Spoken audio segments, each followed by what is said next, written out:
નમસ્કાર વિદ્યાર્થી મિત્રો, નોલેજ પાવર શૈલેષ યુટ્યુબ ચેનલમાં આપનું હાર્દિક સ્વાગત છે. એકમ 12 સ્માર્ટ ચાર્ટ્સ. એકમના મુખ્ય મુદ્દા: આપેલ માહિતીના આધારે લંબ આલેખ દોરવો, આપેલ માહિતીને આવૃત્તિ ચિહ્ન સ્વરૂપે દર્શાવી પ્રશ્નોના જવાબ આપવા, આપેલ લંબ આલેખ પરથી માહિતીનું વિશ્લેષણ કરી જવાબ આપવા. પ્રશ્ન 1. શાળાના મેદાનમાં રહેલા વૃક્ષોની યાદી બનાવો અને કોષ્ટકમાં તેની સંખ્યા માટે આવૃત્તિ ચિહ્નનો ઉપયોગ કરો. વિદ્યાર્થી મિત્રો, અહીંયા એક કોઠો આપેલો છે જેમાં તમારે વૃક્ષના નામ લખવાના છે. તમારી શાળા કે આસપાસના વિસ્તારમાં જોવા મળતા વૃક્ષોની ગણતરી કરી નામ અને તેની સંખ્યા મુજબ આવૃત્તિ ચિહ્ન દોરવાના છે. અહીંયા દર્શાવ્યા પ્રમાણે લીમડો, જેની સંખ્યા 23 આપેલી છે, માટે આવૃત્તિ ચિહ્નમાં તમારે દર્શાવ્યા મુજબ ચિહ્નો દોરવાના છે. આસોપાલવની સંખ્યા 11 છે, માટે 11 આવૃત્તિ ચિહ્નો દોરેલા છે. બોરસદની 16 સંખ્યા, ગુલમોહર 8 અને પાનની સંખ્યા 6 આપેલી છે. તમે તમારી ગણતરી પ્રમાણે આવૃત્તિ ચિહ્ન અને સંખ્યા મેચ કરી લેવાની. પ્રશ્ન 2. 1 થી 100 સુધીના સંખ્યા જૂથમાં આવતી વિભાજ્ય સંખ્યાઓને આધારે આવૃત્તિ ચિહ્ન બનાવી કોષ્ટક પૂર્ણ કરો. અહીંયા તમારે વિભાજ્ય સંખ્યાઓ શોધવાની છે. પહેલા 1 થી 10માં આવતી વિભાજ્ય સંખ્યાઓ ગણવાની છે અને સાથે સાથે આવૃત્તિ ચિહ્ન દોરતા જવાનું છે. 1 થી 10 સંખ્યામાં 5 વિભાજ્ય સંખ્યા આવે છે. તેવી જ રીતે 11 થી 20માં 6 વિભાજ્ય સંખ્યા આવે છે. 21 થી 30 વચ્ચે 8 વિભાજ્ય સંખ્યા આવે છે. કોઠામાં દર્શાવ્યા પ્રમાણે તમારી જાતે વિભાજ્ય સંખ્યા પહેલાં શોધી લેવાની અને તેની ગણતરી કરી સામે કુલ સંખ્યાના કોઠામાં સંખ્યા લખવાની છે. આવૃત્તિ ચિહ્ન અને કુલ સંખ્યા સરખાવી લેવી. કુલ 74 વિભાજ્ય સંખ્યાઓ જોવા મળે છે. પ્રશ્ન 2. અપ્સરાએ 1 કલાક દરમિયાન પસાર થતા વાહનોની સંખ્યા નોંધેલ છે. તેના આધારે આવૃત્તિ ચિહ્ન બનાવી તૈયાર થયેલ માહિતીના આધારે પ્રશ્નોના જવાબ આપો. વિદ્યાર્થી મિત્રો, અહીંયા નમૂનારૂપ કોઠું બનાવેલો છે. વાહનોમાં ટ્રક, ટ્રેક્ટર, બસ, રિક્ષા, scooter, bike, school van, cycle, ઘોડાગાડી, ઊંટગાડી જેવા નામ આપેલા છે. તેની સામે તેમની સંખ્યા પણ લખેલ છે. તમારે સંખ્યા પ્રમાણે આવૃત્તિ ચિહ્નો દોરવાના રહેશે. હવે ઉપરના ચિત્રના આધારે તમારે પ્રશ્નોના જવાબ આપવાના છે. પ્રશ્ન 1.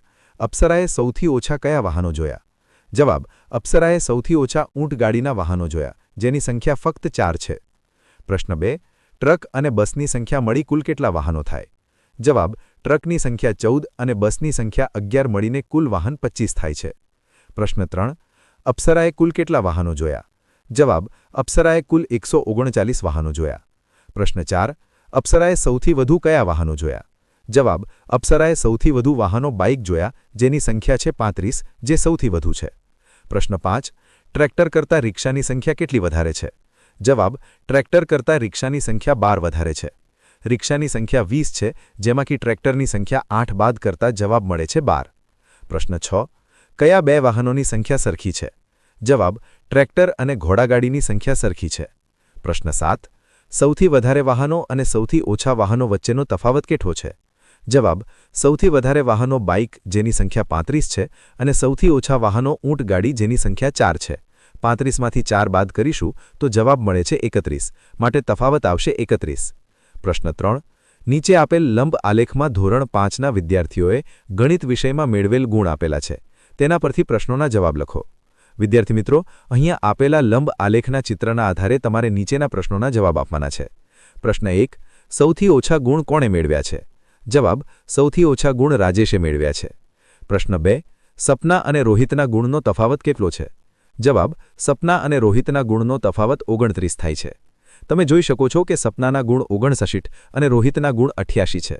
88 ગુણમાંથી 59 ગુણ બાદ કરતા જવાબ મળે છે 29. પ્રશ્ન 3. રોહિત કરતાં વધારે ગુણ કોણે મેળવ્યા છે? જવાબ: રોહિત કરતાં વધારે ગુણ તપે મેળવ્યા છે. પ્રશ્ન 4. રાજેશ કરતાં વધારે અને નીતેશ કરતાં ઓછા ગુણ કોણે મેળવ્યા છે? જવાબ: રાજેશ કરતાં વધારે અને નીતેશ કરતાં ઓછા ગુણ સપના અને હેતલે મેળવ્યા છે. પ્રશ્ન 5. તમામ વિદ્યાર્થીઓએ મેળવેલ ગુણને ચડતા ક્રમમાં ગોઠવતા નીતેશ કયા ક્રમ પર આવે છે? જવાબ: ગુણની સંખ્યાને આપણે ચડતા ક્રમમાં ગોઠવીશું તો પહેલા આવશે 45, પછી 59, ત્યારબાદ 68, 72, 88 અને 95. તેમાં નીતેશના ગુણ 72 હોવાથી તે ચોથા ક્રમે આવે છે. પ્રશ્ન 6. નીચેના કોષ્ટકમાં રમત પ્રમાણે રમતા ખેલાડીઓની માહિતી આપેલ છે. તેના આધારે લંબ આલેખ દોરો. લંબ આલેખ દોરવા માટે તમારે 2 રેખાઓ દોરવી પડશે, જેમાં આડી રેખાને એક્સ અક્ષ અને ઊભી રેખાને વાય અક્ષ નામ આપો. આડી રેખા ઉપર રમતના નામ અને ઊભી રેખા ઉપર ખેલાડીઓની સંખ્યા લખો. પ્રમાણમાપ 1 સેમી બરાબર 2 ખેલાડી રાખેલ છે. ક્રિકેટની રમતમાં 11 ખેલાડી આપેલ છે, તેથી ક્રિકેટનો સ્તંભ 11 સુધી લંબાવો. વોલીબોલમાં 6 ખેલાડી આપેલ છે, તેથી તેના સ્તંભને 6 સુધી લંબાવો. ચેસમાં 2 ખેલાડી, કબડ્ડીમાં 7 ખેલાડી અને હોકીમાં 11 ખેલાડી આપેલ છે, માટે તેની સંખ્યા પ્રમાણે સ્તંભ દોરો. પ્રશ્ન 5. તમારી શાળામાંથી ધોરણ 5ના વિદ્યાર્થીઓની ગત માસની હાજરીના દિવસોના આધારે લંબ આલેખ બનાવો. અહીંયા પણ નીચે આડી રેખા એક્સ અક્ષ અને ઊભી રેખા વાય અક્ષ દોરો. આડી રેખા ઉપર વિદ્યાર્થીઓના નામ અને ઊભી રેખા ઉપર વિદ્યાર્થીઓની હાજરીના દિવસોની સંખ્યા લખો. પ્રમાણમાપ 1 સેમી બરાબર 5 વિદ્યાર્થી. પ્રથમ વિદ્યાર્થી છે નમ્ર, જેની ગત માસની હાજરી 22 દિવસ છે. ધાર્મિકની હાજરી 20 દિવસ છે. વિક્રમની હાજરી 15 દિવસ છે. વેદાંતની હાજરી 16 દિવસ છે. કિસ્મતની હાજરી 15 દિવસ અને પૂજાની હાજરી 22 દિવસ છે. તમે તમારા વર્ગના વિદ્યાર્થીઓના હાજર દિવસ પ્રમાણે અહીંયા સ્તંભ આલેખ દોરશો. પ્રશ્ન 6.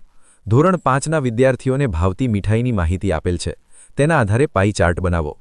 આકૃતિમાં દર્શાવ્યા પ્રમાણે મીઠાઈનું નામ અને તેની સામે વિદ્યાર્થીઓની સંખ્યા આપેલી છે.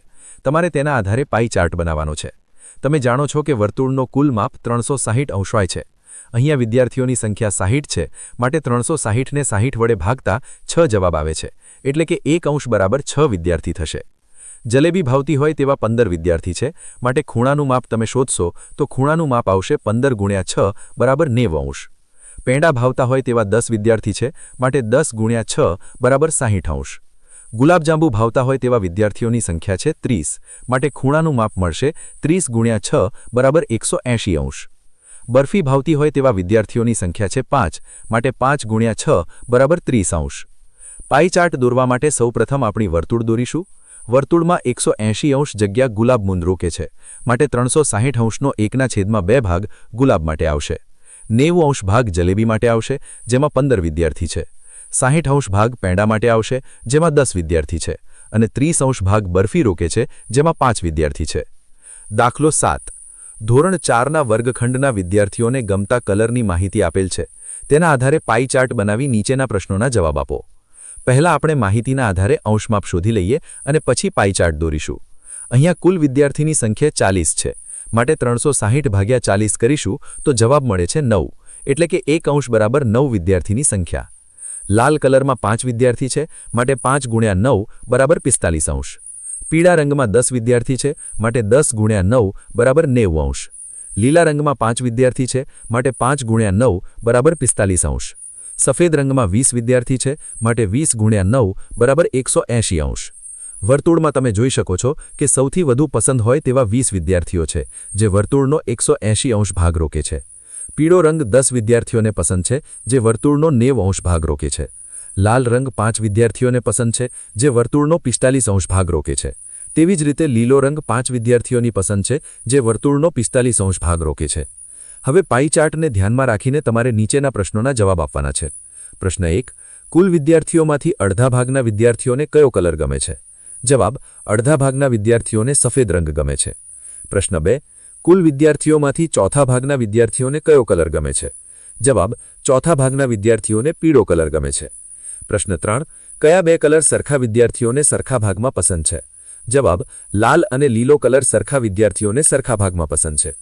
વિદ્યાર્થી મિત્રો, અહીંયા પ્રવૃત્તિ આપેલી છે, જેમાં તમારે સમાચાર પત્રમાંથી કે ટીવીમાંથી કોઈપણ એક દિવસે કોઈપણ 3 શહેરના તાપમાન નોંધી લંબ આલેખ ચાર્ટ બનાવવાનો છે, જે તમારે જાતે બનાવવાનો રહેશે. મને આશા છે કે તમને મારો આ વિડીયો પસંદ આવ્યો હશે. વિડીયો પસંદ આવ્યો હોય તો વિડીયોને લાઇક આપવાનો, બીજા મિત્રોને શેર કરવાનું અને ચેનલને સબસ્ક્રાઇબ કરવાનું ભૂલતા નહીં. ફરી મળીશું આવા જ નવા વિડીયો સાથે. જય હિન્દ.